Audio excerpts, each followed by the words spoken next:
Hello guys, আসসালামু আলাইকুম। Smart cooking house থেকে তোমাদের সকলকে জানাই আন্তরিক শুভেচ্ছা ও অভিনন্দন। আশা করছি তোমরা ভালো আছো। আমিও তোমাদের দোয়া ও আল্লাহ তাআলার রহমতে অনেক ভালো আছি। চলে আসলাম আরেকটি নতুন রেসিপি নিয়ে। আশা করছি রেসিপিটা তোমাদের অনেক ভালো লাগবে। রেসিপিটা যদি ভালো লাগে তাহলে লাইক, কমেন্ট, শেয়ার ও সাবস্ক্রাইব করে আমার পাশে থাকবে। আর ফেসবুক পেজ থেকে দেখে থাকলে আমার পেজটি অবশ্যই ফলো করে দিবে। চলো তাহলে রেসিপিটা শুরু করি।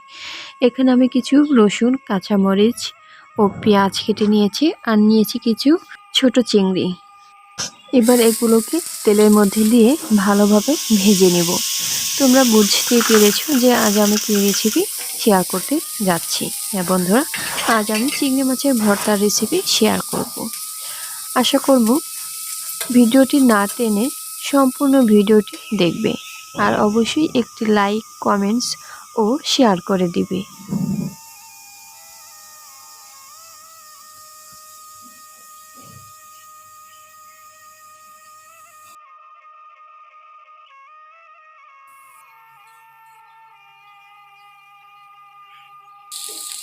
রসুন, পেঁয়াজ ও কাঁচামরিচ আমি তেলের মধ্যে ছেড়ে দিয়েছি। এবার নাড়াচাড়া করে নিয়ে ভেজে নিচ্ছি।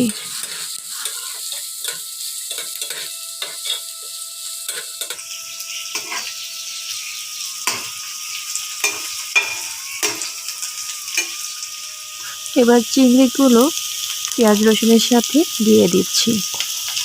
এবার নাড়াচাড়া করে নিব।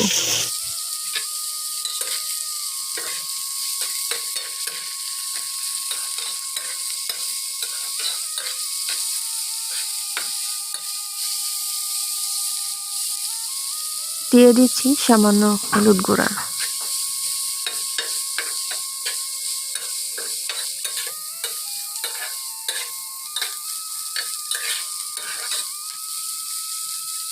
এখন দিয়ে দিচ্ছি স্বাদ মতো লবণ। এবার নাড়াচাড়া করে নিয়ে ভালোভাবে ভেজে নিব।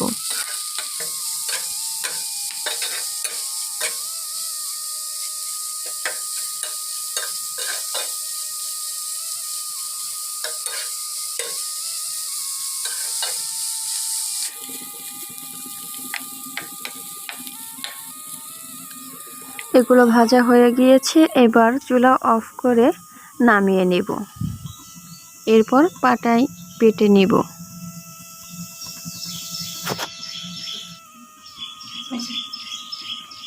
চিংড়ি মাছগুলো পাটায় নামিয়ে নিয়ে এবার বেটে নেব।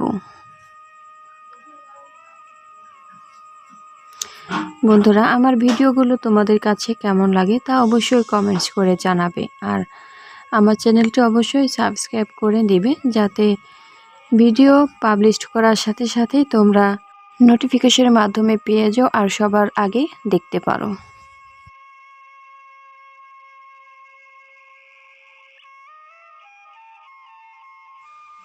চিংড়ি মাছগুলো বাটা হয়ে গিয়েছে। এবার তুলে নেব। আর সেই সাথে তৈরি হয়ে গিয়েছে আমার চিংড়ি মাছের ভর্তা। রেসিপিটা তোমাদের কাছে কেমন লেগেছে অবশ্যই আমাকে কমেন্টস করে জানাবে। আরও নতুন নতুন রেসিপি পেতে আমাকে কমেন্ট বক্সে লিখে দিবে। আর সেই সাথে আমার চ্যানেলটা অবশ্যই সাবস্ক্রাইব করে দিবে। ভর্তা বানাবো আর পাটায় মেখে ভাত খাবো না, এটা কখনোই হতে পারে না। সেজন্য পাটায় কিছু ভাত নিয়েছি। এবার মাখিয়ে খেয়ে দেখব কেমন হয়েছে। ছোটবেলায় মাকে দেখতাম যখন পাটায় বেটে ভর্তা তৈরি করতো, তখন পাটায় ভাত মাখিয়ে খেত আর আমাদেরকেও দিত। তখন খেতে খুবই মজা লাগতো। পাটায় আমি ভাত মেখে নিয়েছি। এবার খেয়ে দেখছি কেমন হয়েছে। বন্ধুরা, খুবই মজা হয়েছিল। আজকের মতো এখানেই বিদায় নিচ্ছি। আবার দেখা হবে নতুন কোনো রেসিপিতে। সেই পর্যন্ত ভালো থেকো, সুস্থ থেকো। আল্লাহ হাফেজ।